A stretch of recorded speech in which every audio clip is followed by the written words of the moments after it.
যথাসম্ভব দ্রুত শেখ হাসিনা এবং স্বরাষ্ট্রমন্ত্রী আসাদুজ্জামান খান কামালকে এই দেশে আইনা তাদের ফাঁসি কার্যকর করার জন্য আমি সরকারের প্রতি আহ্বান জানাচ্ছি যত দ্রুত সম্ভব তাদেরকে ফাঁসি কার্যকর করার জন্য। এবং আইজিপি চৌধুরী আবদুল্লাহ মামুনের যে মাত্র 5 বছর রায় দেওয়া হয়েছে, আমি এই রায়কে আমরা শহীদের পরিবারের পক্ষ থেকে গ্রহণ করি না। আমরা শহীদের পরিবারের পক্ষ থেকে চৌধুরী আবদুল্লাহ মামুনের কমপক্ষে যাবজ্জীবন আমরা শাস্তি আশা করছিলাম। আশা করে মাননীয় আদালত পুনর্বিবেচনা করবেন, আপিলের মাধ্যমে হোক আর যেভাবে হোক আমরা এর তীব্র প্রতিবাদ জানাচ্ছি।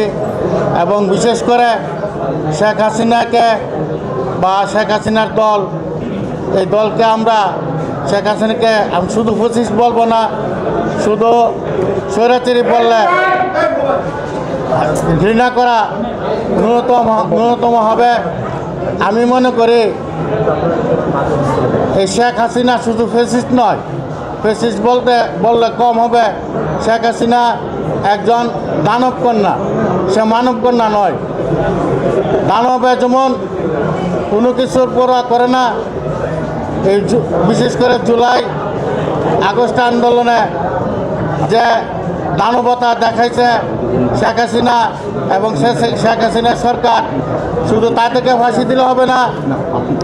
এই শেখ হাসিনার দল আওয়ামী লীগের উনি নেত্রী ছিলেন।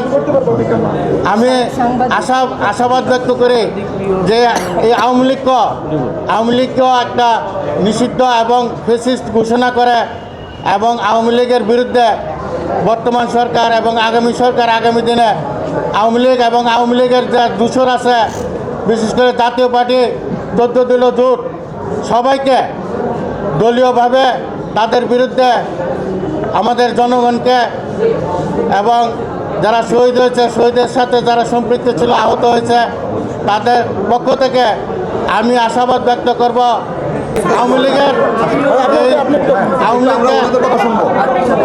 লীগকে নিষিদ্ধ ঘোষণা করে তাদের বিরুদ্ধে আগামী দিনে আওয়ামী লীগের দূষকদের বিরুদ্ধে একটা অবস্থান গ্রহণ করবে, এই আশাবাদ ব্যক্ত করছি।